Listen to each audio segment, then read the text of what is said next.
mobs! Lynch mobs! Lynch mobs! Lynch mobs! Lynch mobs! Lynch mobs! Lynch mobs! Jim Crow! Jim Crow! As it's been stated, we are just a few miles away from Rosewood. And Rosewood, the murder and massacre in Rosewood was not done just for Africans in Rosewood.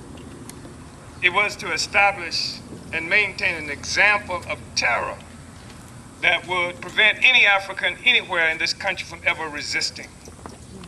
And I think the stance that Eric took and the courage of his family, even now, is extraordinarily important.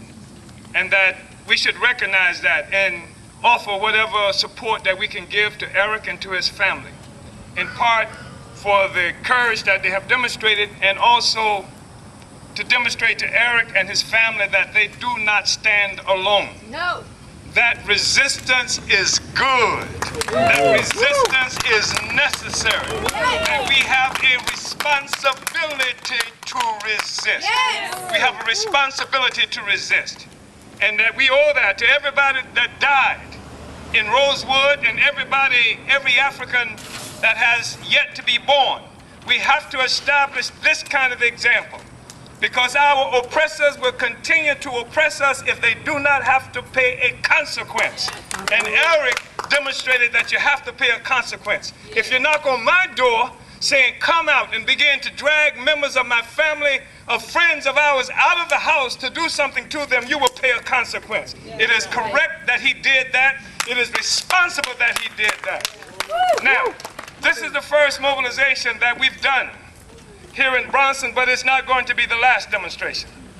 It is important that we did this because for some people it's harder to support Eric Oliver than it was to support Trayvon. Trayvon is dead. A lot of people can support African victims. They can support dead Africans. A lot of people can support somebody who looks like they could have been Obama's son. Nobody would mistake Eric Oliver for Obama's son. You won't make that mistake. And we understand that there was a message when Obama said that he could have been my son. There was a message there, because little Trayvon Martin, murdered in Sanford, Florida, little light-skinned fella who seemed to have been harmless, that was something that anybody could appreciate. But Eric is not a little light-skinned fella who appears to be harmless. He is jet black. Africa, the Congo you can see the Congo in every aspect of his features. He would not be mistaken for Barack Obama's son. He is a son of Africa that stood up right here in Bronson. And that is a very powerful thing that just happened. So we got a lot of people who, as long as you're dead, as long as you look harmless, as long as you look like a victim, they're willing to support you if you're black. But if you stand up and resist, then it takes a little time for them to get accustomed to the idea that you should support. Because the contradiction, the problem that many people have is that an example of Eric Oliver should become generalized throughout the African community, throughout the African world. That everybody would stand up and act just like Eric Oliver acted. So we believe that it's important to support him and to stand up with him. That's a really important example. More than that, I think the stance of Eric Oliver should be understood, again, in the context of the history, not just of this area, not just of Rosewood, but the history of our people in this country. It's not like Africans, once upon a time, a few hundred years ago, decided that, look, 400, 500 years from now, they're going to be recruiting people into the NFL. Let's get a jump on it and leave early, and then popped up in this country.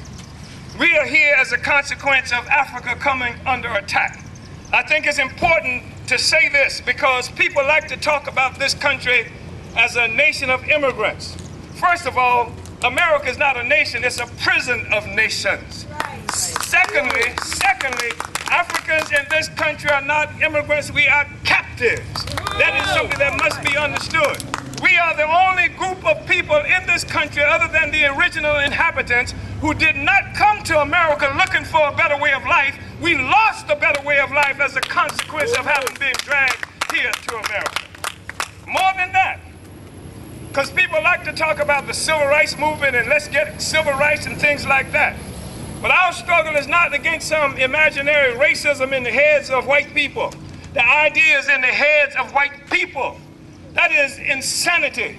I mean, the thing is, how do you fight against the ideas in the heads of white people? And the reality is that we are struggling for power over our own lives. We're struggling for the power to control our lives. So notwithstanding what is in the heads of white people, they cannot do anything to harm us, and that we can determine the life that our children are going to have. The struggle is for power. The struggle is that African people have a right to be in control of our own lives, no matter what white people think about us. So I wouldn't spend 20 seconds trying to have a demonstration or march to get white people to like us. In fact, what in the hell do I look like? Being victimized, being enslaved, being tortured, being raped. The whole continent of Africa turned into a place for the development of slaves to try to get the slave master to like me. It's the slave master that should be on his belly crawling to me, asking for forgiveness and saying, please, please, won't you change your mind about the attitude that you have about me?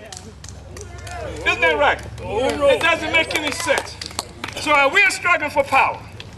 The other thing I want to say is,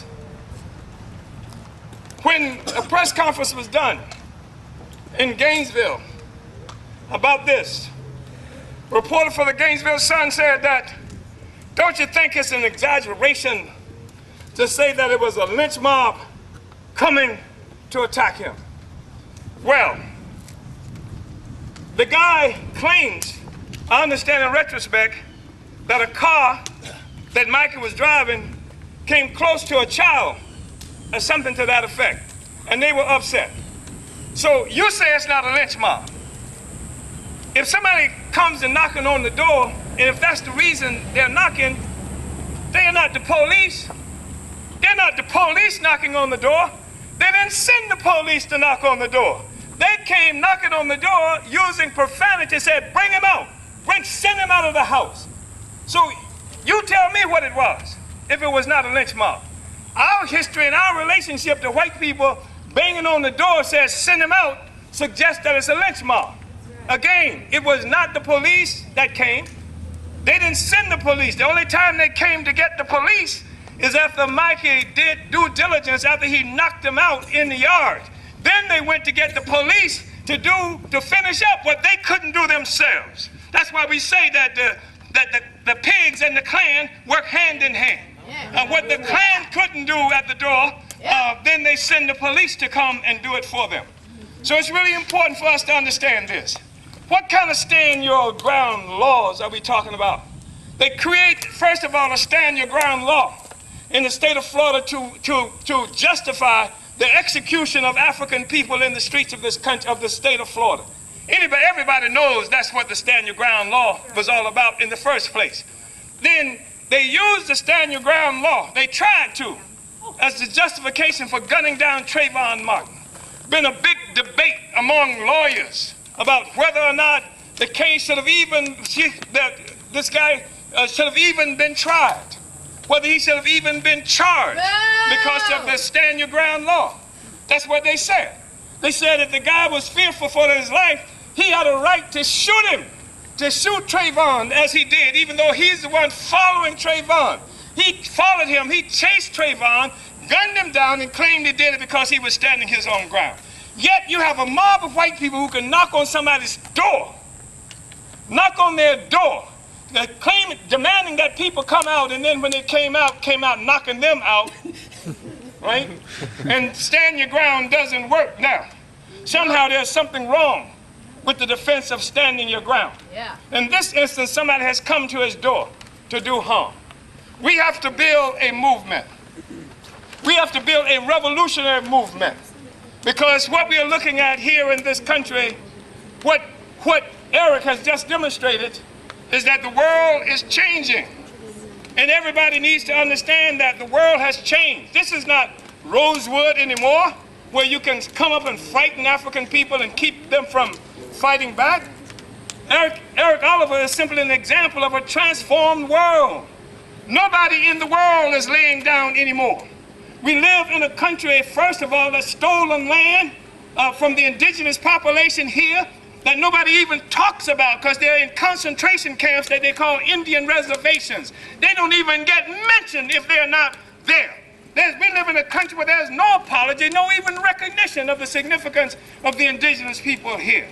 This is the America that we are talking about. All the wealth that you see here, all the wealth in Bronson and throughout this country, first of all, is on a landmass that was stolen. It is stolen land. All the people who came here looking for a better way of life came looking for that better way of life on stolen land. Every address on every house in Bronson and throughout this country rests upon a mailbox on stolen land, first of all.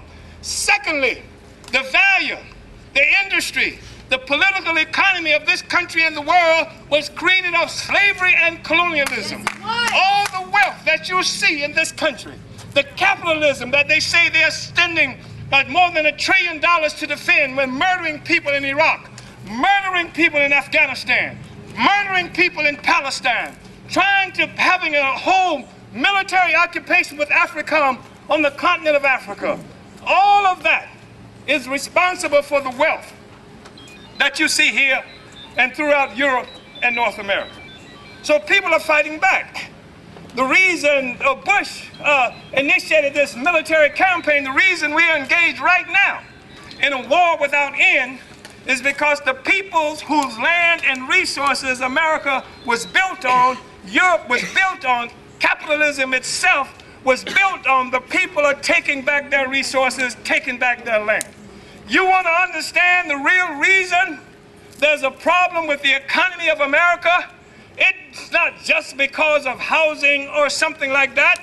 It is because it is a parasitic capitalist economy that rests upon the exploitation of value that's being stolen throughout the world, and the peoples of the world are fighting back to take their resources. Eric Oliver stood up right here in Bronson to fight back as well. That's why we have to support him. Let's build a movement. Let's build a revolutionary movement.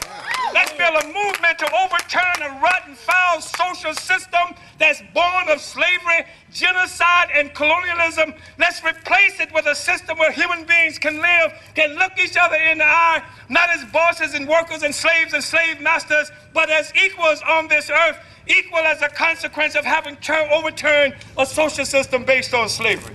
So we're going to have a rally understanding of the church. I think it's really important. I think it's important for us to be here because the first mobilization like this in Bronson, by being here, we're sort of a vanguard. We let all the other Africans who are in Bronson know that it's all right to take a stand. We let all the Africans know that you don't have to be cowards. Yes. That's what Eric tried to tell them on the 12th. Yes. You don't have to be a coward. You don't have to lay down when somebody comes and demands that you bring somebody or send somebody out of the house.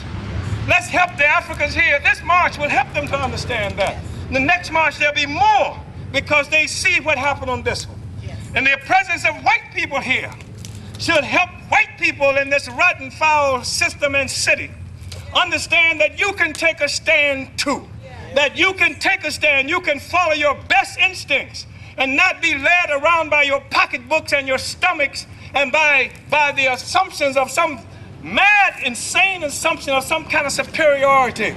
But you can help the white people to take a stance by your presence here too. So let's go to the church. I am an organizer. I am a revolutionary. I am here to build the African People's Socialist Party, to build the International People's Democratic Uhuru movement, because in the final analysis, Africans will not know freedom unless we have the power in our own hands. And we're calling on everybody who can ally with us, everybody who hate what they call racism, everybody who hate what they call Jim Crow, to stand on the side and support the African movement to take the power of our lives into our own hands. Uhuru. Uhuru. I just want to thank everybody for coming out here and supporting the movement because we couldn't have done this without y'all. Y'all was a big help, and I really appreciate you. I was gonna say that what you had said was really strong, and it really got my attention, and I really want to be beside you in the movement and do whatever I can just to help. So. Go on, Eric. You ain't speechless. Yeah, I am. I'll go after you. Okay, right I just on. want to thank y'all again for coming, and I actually do want to be with the movement, Right on. Excellent. and I just want to thank all y'all for coming out again and supporting me. All right. Uhuru.